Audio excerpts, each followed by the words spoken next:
Hello ladies and gentlemen, as always I'm your host AirsoftAL, and I've got an update for y'all, and that is about a project I started a year ago.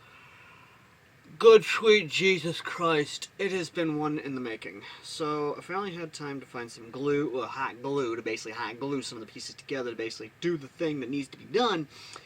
And the thing that needs to be done, of course, is that I've been able to finally get it basically together.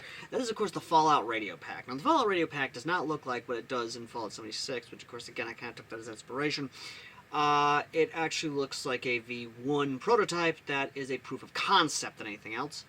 And really, that's all I could ask, is a proof of freaking concept. If I had the better skills, I could actually make it look like the one from Fallout 76, but I don't. So, yeah. Well, those things. But I did do some cool things to kind of make it field-worthy, at least, or at least be able to take it to conventions and stuff. It's right here by my feet, actually, and that is this bulky sumbitch right here. So, you see this right here? This is where the phone's going to go. I left it a little bit hollow inside so I can run wire through. This right here is the membrane to be able to interact with, of course, the cords and stuff. And this little big holes on the top. We're going to talk about the top here in a second, but the biggest thing, though, ladies and gentlemen, is that the inside, I've decided to basically add a little bit more foam inside it. That way, I can basically, have a little bit more protection inside of it. That way it can somewhat take a BB hit. Because I am planning on taking this to the field.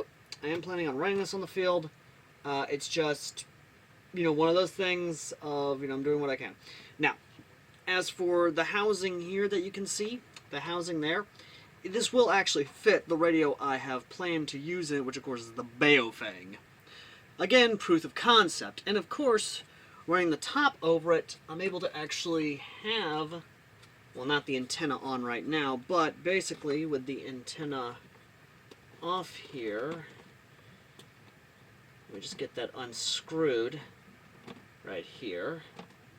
And get the other antennae, well, I'm going to leave that on there, but basically I can have this to where I can basically put it over like that, and voila, literally able to get this screwed back on.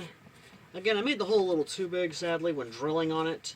I can always get another piece to be able to work on it and be able to fix it, but basically, yeah, there we go. Again, proof of concept. I'm able to basically interact with the buttons here. I'm able to basically turn this on, and frequency mode. It can still be heard and can be seen even from the front there. So again, proof of concept, it works. This is where things get kind of fun for me, because this is where I talk about what I'm having issues at the moment with, if you couldn't already tell. So yeah, the top here is what's kind of been caused me to have a little bit of a stoppage.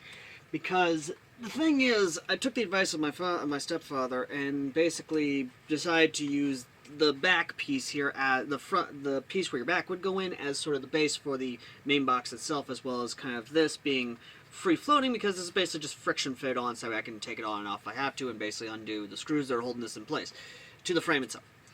This is the top, and basically the idea was to have this right here be able to attach to that and be able to basically flip it open like so I can access the radio. That is not the freaking case anymore, because now I am at that point where I can't do that. And sadly, I am now at a stopgap. Because basically this is done. It's legitimately done. It's ready to go. It's ready to basically be on the field. It's ready to freaking go.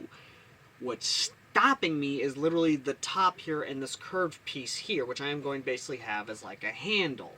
And I can't exactly chop the curved piece off, because that's where the straps, the shoulder straps, go through. So yeah, if anyone has any advice or anything like that in the comment section, let me know in the let me know basically some ideas I could do. Outside of that, though, basically this is done. Like, legitimately, it's basically done. But again, it's a I have no idea what I can do going forward type deal. But till then, ladies and gentlemen, as always, I've been AirsoftAL.